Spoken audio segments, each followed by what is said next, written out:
मुसलमान तो बाबर की औलाद है और तुम गद्दार राणा सांगा की औलाद हो।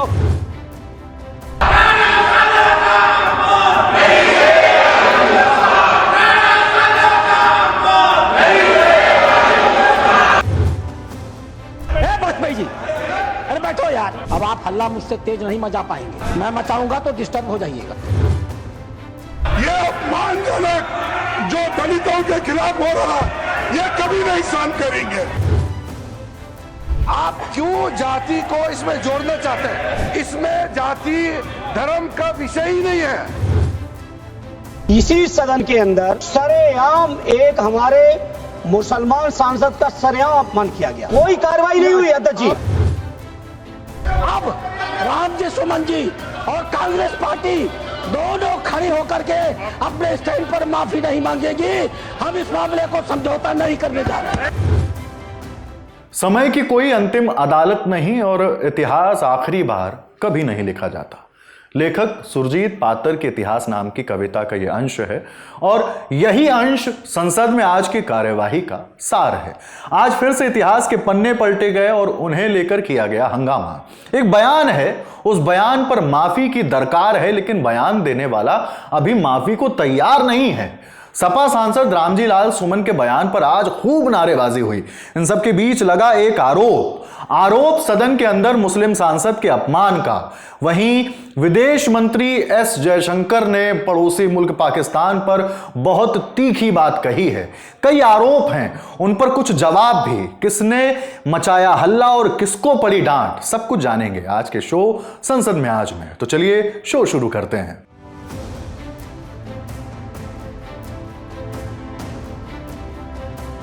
हम रोज लोकसभा की कार्यवाही को पहले दिखाते हैं, लेकिन आज राज्यसभा से बात को आगे बढ़ाते हैं। यह बदलाव क्यों किया गया, अभी कुछ ही देर में आपको समझ आ जाएगा। उच्च सदन की कार्यवाही सुबह 11 बजे शुरू हुई, लेकिन रोज की तरह शांति के साथ नहीं बल्कि पर्याप्त हंगामे के बीच। मुद्दा था समाजवादी पार्टी के सांसद रामजी लाल सुमन का राणा सांगा पर दिया गया बयान। सत्ता पक्ष की ओर से नारेबाजी हो रही थी, सदन में गूंज थी, राणा सांगा का अपमान नहीं सहेगा हिंदुस्तान।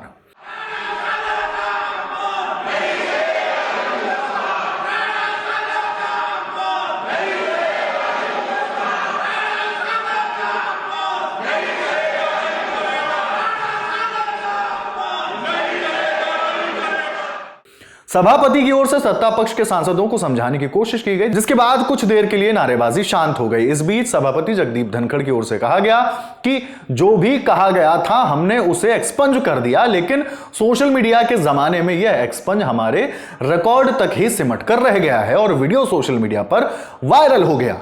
हर परिस्थिति में, इन एवरी सिचुएशन, हमारा आचरण मर्यादित होना चाहिए, संजीदगी का होना चाहिए और मनुष्य के जीवन में कई बार भाव या भावना में बह जाते हैं। Sentiments of the people are very precious. Similarly, dignity of a member of the house, his security, his prestige is equally important. I would appeal to all segments of the house that what happened in the house was expunged for a simple reason. It was outrageous, it was unexpected of a member, but our problem because of technology is that whatever we expunge is expunged only in our record. Social media gives attraction to it. Rana Sangha was such a venerable figure.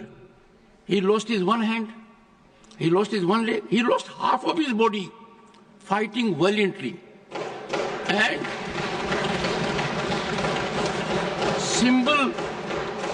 symbol of chivalry, symbol of patriotism, symbol of nationalism.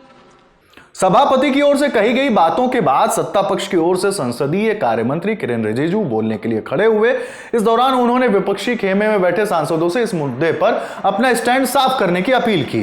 Rana सांगा को लेकर के जो वक्तव्य दिया, अगर यहां से हटा भी दिया, वो बाहर सोशल मीडिया और न्यूज में तो वो तो बिल्कुल चल रहा है और सुन के किसी को कैसे मंजूर होगा जो भाषा और जिस लहजे में माननीय सदस्य जी ने राणा सांगा के बारे में बोला है, इसलिए मैं आपके बात को सहमत करते हुए मेरा तरफ से ये दरखास्त है, हम लोग आपका स्टेटमेंट को, ऑब्जर्वेशन को एंडोर्स करते हुए विशेष करके जो इंडी गठबंधन है कि नेता कांग्रेस पार्टी को भी मैं अनुरोध करता हूं, आप भी खुले तौर पर ऐसे स्टेटमेंट का खंडन कीजिए। और चेयरमैन साहब ने जो ऑब्जर्वेशन किया है, कोई भी रीजन, कोई भी जाति का नेशनल हीरो को अपमान नहीं करना चाहिए, देश में भी और इस सदन में भी। सत्ता पक्ष की ओर से कांग्रेस का स्टैंड पूछा गया तो जवाब देने के लिए नेता प्रतिपक्ष मल्लिकार्जुन खड़गे ने जो कहा उससे थोड़ी देर पहले शांत हुए सदन में फिर से हंगामा होने लगा। इस देश में जो भी पैट्रियट्स हैं, देश के लिए लड़े हैं, उनका मैं सम्मान करता हूं, लेकिन इसका मतलब ये नहीं है कि कानून अपने हाथ में लेकर अगर कोई किसी के घर पे जाकर तोड़फोड़ करता है, ये और तोड़फोड़ करता है, अगर उसकी संपत्ति को तोड़ता है, ये कभी हम नहीं मानेंगे।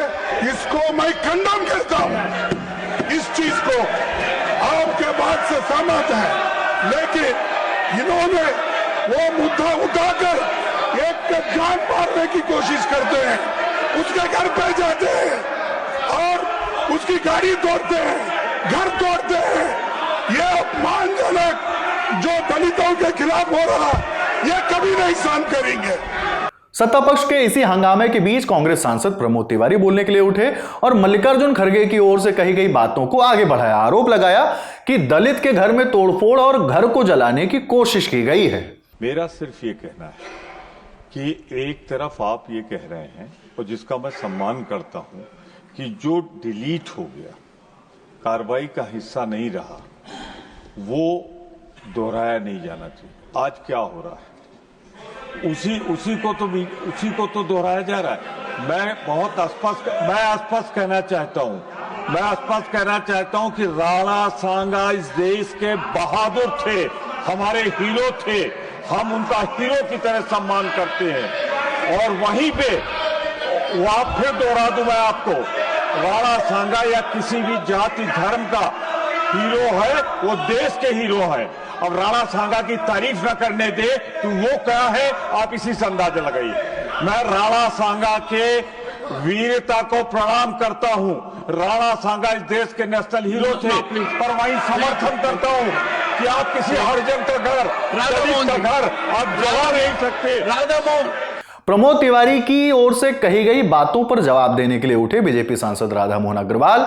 उन्होंने रामजी लाल सुमन को सवालों के घेरे में लिया। मांग की गई कि रामजी लाल सुमन के साथ साथ कांग्रेस पार्टी भी माफी मांगे।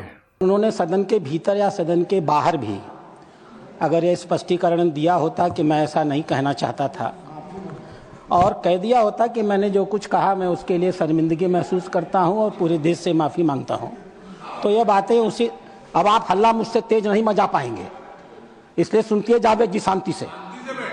मैं मचाऊंगा तो डिस्टर्ब हो जाइएगा जी, तो बातें उसी दिन खत्म हो गई होती हैं। आश्चर्य की बात है, माननीय सांसद जी का बयान आया, मैं मरते मरते मर जाऊंगा लेकिन मैं अपनी बात वापस नहीं लूंगा। जब तक जीवित रहूंगा तब तक मैं इस बात को वापस नहीं लूंगा।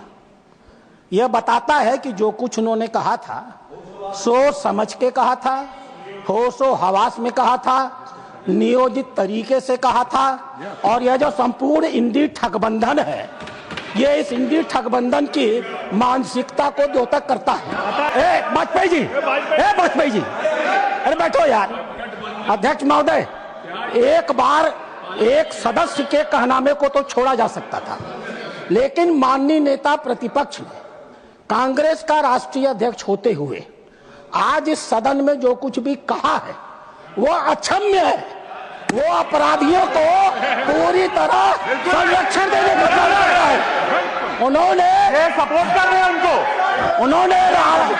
उन्होंने राणा सांगा को जानबूझ करके दलित समाज से जोड़ करके दलित का मुद्दा उठा करके राणा सांगा को दोबारा अपमानित किया है और इस मामले का राजनीतिकरण किया है। यह कांग्रेस की सोची हुई मंशा है। जब तक अब रामजी सुमन जी और कांग्रेस पार्टी दोनों खड़ी होकर के अपने स्टैंड पर माफी नहीं मांगेगी, हम इस मामले को समझौता नहीं करने जा रहे हैं। जो देश के लिए लड़े मरे अपना जान दिए उन सबका हम सम्मान करते हैं। ये बात मैंने कही और आपने जो कही उसको मैं सेकंड किया। इनको क्या आपत्ति है उसका? दूसरी बात मैंने ये कहा कि कोई बात का आपको और उनमें इतिहासकार आपके और उनके अगर है उनमें मतभेद है तो आप जुड़ा। इसका मतलब ये नहीं किसी का घर जलाओ, किसी के घर के ऊपर बुलडोजर लगाओ, किसी के ये करो, किसी के बच्चों को मारो। जो वक्तव्य मेंबर इस सदन में देता है वो एक रेस्पॉन्सिबल स्टेटमेंट होना चाहिए। लेकिन आप कैसे जाम मार करके दलित ने इसलिए अटैक किया है, आप क्यों जाति को इसमें जोड़ना चाहते हैं? इसमें जाति धर्म का विषय ही नहीं है। ये एक मेंबर ने जो स्टेटमेंट दिया है उसको खंडन करने का विषय है। एक तरीके से आपने समर्थन दे दिया है कि हमारा रामजी लाल सुमन ने जो कहा है सही कहा है, आप एक तरह से इंडोर्स कर रहे हैं। इस पूरे हंगामे के बीच जैसे ही सपा सांसद रामजी लाल सुमन बोलने के लिए अपनी सीट से खड़े हुए, सत्ता पक्ष की ओर से जबरदस्त हंगामा होने लगा, जिसकी वजह से वो बोल नहीं पाए और सदन की कार्यवाही को 12 बजे तक के लिए स्थगित कर दिया गया। 12 बजे सदन की कार्यवाही जब शुरू हुई तो सत्ता पक्ष की ओर से दोबारा नारेबाजी होने लगी और इसी शोर के बीच प्रश्नकाल को शुरू किया गया। अभी 15 मिनट का ही वक्त बीता था। इस बीच विपक्षी सांसदों ने सदन से वॉकआउट कर दिया, जिसके बाद 1 बजे नागरिक उड्डयन मंत्री के राममोहन नायडू ने विमान हितों का संरक्षण एवं प्रवर्तन विधेयक 2025 पेश किया। बिल पर चर्चा के दौरान सदन में विपक्षी सांसदों की वापसी हो गई थी। बिल पर चर्चा के दौरान बीजेपी सांसद की ओर से फ्लाइट के किराए को लेकर एक रिक्वेस्ट की गई। यूपी से बीजेपी सांसद सीमा द्विवेदी ने क्या कहा है, सुनिए। एक अनुरोध करना चाहती हूँ माननीय मंत्री जी से, कभी कभी रुक रुक करके थोड़ा किराया बढ़ जाता है कभी कभी। माननीय मंत्री जी, मैं एक अनुरोध करना चाहती हूँ, कभी कभी क्या परिस्थितियां हैं मुझे नहीं पता, कभी कभी थोड़ा थोड़ा किराया बढ़ जाता है। मैं आपसे अनुरोध करना चाहूंगी कि आप देखिए कि किन कारणों से ऐसा होता है। मैं जानती हूं कि आपकी मंशा बहुत अच्छी है, आप उसको जरूर रोकेंगे और आपने रोकने का भी काम किया है, लेकिन मैं आपसे अनुरोध करते हुए अपनी वाणी को विराम देती हूं। राज्यसभा के बाद अब लोकसभा की बात कर लेते हैं। आज राज्यसभा की तुलना में लोकसभा में काम शांति से हुआ। सुबह 11 बजे प्रश्नकाल के साथ सदन की कार्यवाही को शुरू किया गया। समाजवादी पार्टी के सांसद धर्मेंद्र यादव ने स्वास्थ्य मंत्री से सवाल पूछा कि जब एम्स जैसे आपके बड़े अस्पताल ही बीमार हैं तो बाकी अस्पतालों का क्या होगा। जब ये आपके कर्मचारी ही आर्थिक तौर पर बीमार हैं, जब ये आपके कर्मचारी ही अपनी समस्याओं से ग्रसित हैं, जब इतना बड़ा बजट दे रहे हैं, तो माननीय मंत्री जी मैं इस बात को भी आपसे कहूंगा कि दूर न जाइए। उत्तर प्रदेश के अंदर आजमगढ़, बदायूं से लेके तमाम मेडिकल कॉलेजों की दुर्व्यवस्था भी देख लीजिए। क्योंकि बजट सेंट्रल से आप दे रहे हो, तो सेंट्रल से बजट देने के बाद आपकी यह भी जिम्मेदारी बनती है कि जहां पे हम बजट खर्च का, एक मिनट जी, बस एक मिनट खत्म करें, जहां पर हम बजट खर्च कर रहे हैं उन वो अस्पताल खुद में बीमार हैं, उनके अंदर खुद अव्यवस्था है, कर्मचारियों की कमी है। और अध्यक्ष जी यही नहीं, एक मिनट, हेल्थ कमेटी ने कहा है एम्स में भी कर्मचारियों की कमी है, एम्स से लेकर नीचे तक कर्मचारियों की कमी है। माननीय मंत्री जी, इस योजना के खर्च के साथ साथ कर्मचारियों की भी स्थिति को सुधारिए। चर्चा आगे बढ़ी तो सवाल का मुद्दा बदल गया। शिवसेना उद्धव ठाकरे गुट के सांसद अरविंद गणपत सावंत ने पड़ोसी मुल्क पाकिस्तान में अल्पसंख्यक समुदायों के प्रति हो रहे अपराध पर विदेश मंत्री एस जयशंकर से सवाल पूछा। आज की स्थिति में उस पाकिस्तान में जितने माइनॉरिटीज है, सिख और हिंदू कितने हैं और उनकी सुरक्षा के लिए कौन से कड़े कदम सरकार उठेगी, आंख खोलेगी तो भी, जैसे इंदिरा गांधी जी की याद आती है 1971 में उन्होंने पाकिस्तान को पाकिस्तान को बांग्लादेश, उसी करारी कार्रवाई हमारी सरकार करेगी क्या, इसे मेरी आपसे बात। We are tracking the treatment of minorities. We are making our position very well known. We are taking it up at the international level. But we as a government and a country cannot change the mindset of a neighbor which is a fanatical, bigoted mindset. So even Indira Gandhi could not do it. So I would like the honorable member to appreciate that it was because the honorable member raised that issue. So the issue in question is Pakistan has this mindset, and therefore to refer to something in the past is not an accurate reflection. प्रश्नकाल खत्म हुआ तो 12 बजे से लोकसभा में केंद्रीय मंत्री सर्बानंद सोनोवाल ने द इंडियन पोर्ट्स बिल यानी भारतीय पत्तन विधेयक 2025 को पेश किया। चर्चा की शुरुआत कांग्रेस की ओर से चंडीगढ़ से सांसद मनीष तिवारी ने की। वो अभी अपनी बात रखना शुरू करते उससे पहले ही माइक के बंद होने को लेकर फिर से बहस हो गई। Thank you very much. Mic चालू हो गया ना? हाँ जी। इनको बताओ माइक कैसे चालू होता है। आप बताइए ना अध्यक्ष जी, आप बताइए ना अध्यक्ष जी कैसे माइक चालू होता है। माइक कैसे चालू होता है? अध्यक्ष जी आप बताइए कि माइक कैसे चालू होता है। बैठो, मैं बताता हूँ माइक चालू। चलो बैठो, आप बैठे, आप बैठो, बैठे। आप बता दीजिए माइक कैसे। आप बैठो। माइक जब ही चालू होगा जब माननीय अध्यक्ष उसकी अनुमति देगा।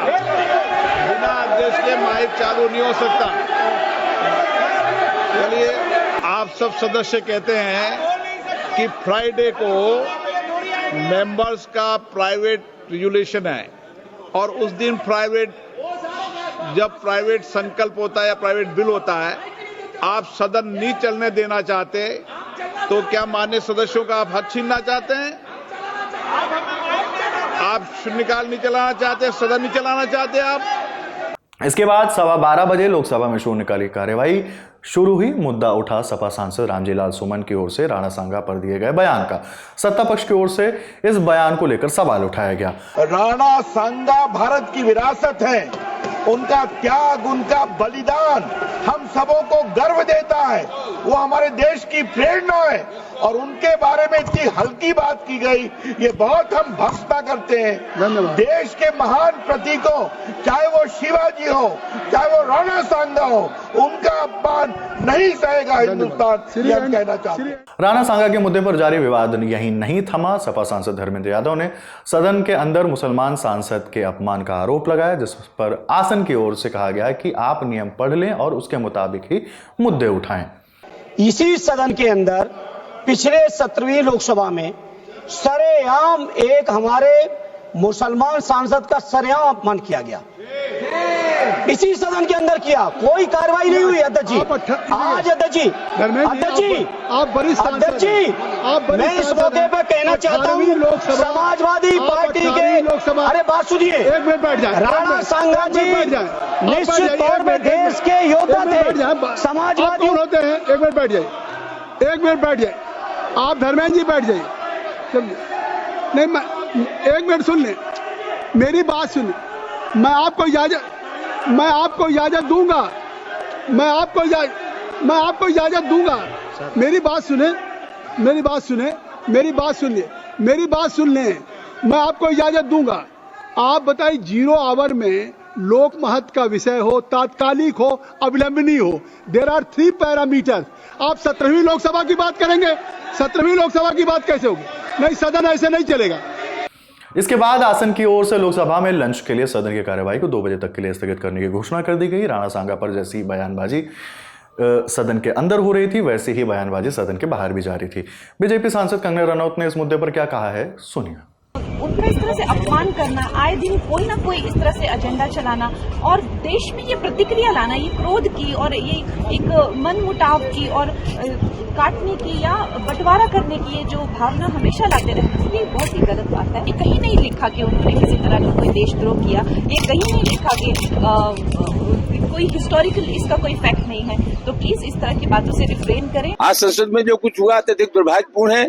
लोगों ने आरोप लगाए, लेकिन जब माननीय सभापति जी ने कृपा पूर्वक मेरे नाम को बुलाया तो मेरी बात नहीं सुनी गई। हाउस व्यवस्थित था और ये परंपरा है कि जब कोई माननीय सदस्य अपने उल्लेख में किसी सदस्य का नाम लेते हैं तो सदस्य को पूरी आजादी होती है अपनी बात कहने की। जानबूझ करके हमें बोलने नहीं दिया गया। अगली बार मेरी कोशिश होगी कि मैं राज्यसभा में अपनी पूरी बात रखूं। मेरा मकसद किसी का अपमान करने का नहीं था। मुझे जितना कहना था सब कह चुका, नया कुछ कहने के लिए। 2 बजे सदन की कार्यवाही शुरू हुई तो समुद्र द्वारा माल वाहन विधेयक 2024 पर चर्चा हुई। चर्चा के बाद यह विधेयक संशोधनों के साथ ध्वनि मत से पारित हो गया। इसके बाद लोकसभा में प्राइवेट मेंबर्स रेजोल्यूशन की कार्यवाही शुरू की गई। प्राइवेट मेंबर्स बिल को आप ऐसे समझ सकते हैं कि एक सांसद जो मंत्री नहीं है वह प्राइवेट मेंबर होता है और प्राइवेट मेंबर्स की ओर से पेश किए जाने वाले बिलों को प्राइवेट मेंबर्स के बिल कहे जाते हैं। प्राइवेट बिल को मंजूर करना है या नहीं, इसका फैसला लोकसभा के स्पीकर या राज्यसभा के चेयरमैन करते हैं। लोकसभा और राज्यसभा में आज जो कुछ हुआ ये उसका एक सार है। संसद के चालू बजट सत्र के दूसरे चरण में इस हफ्ते की कार्यवाही का आज अंतिम दिन था। अगले हफ्ते दोनों सदनों की कार्यवाही फिर से सुबह 11 बजे शुरू होगी। आने वाला हफ्ता काफी अहम होने वाला है। उस हफ्ते में जो कुछ होगा वो सब आपको अपने पसंदीदा शो संसद में आज में जरूर देखने को मिलेगा। बाकी आज का शो आपको कैसा लगा हमें कमेंट बॉक्स में बताइए। आपके लिए शो लिखा है मेरे साथी सुप्रिया ने, कैमरे के पीछे है प्रशांत। नमस्ते।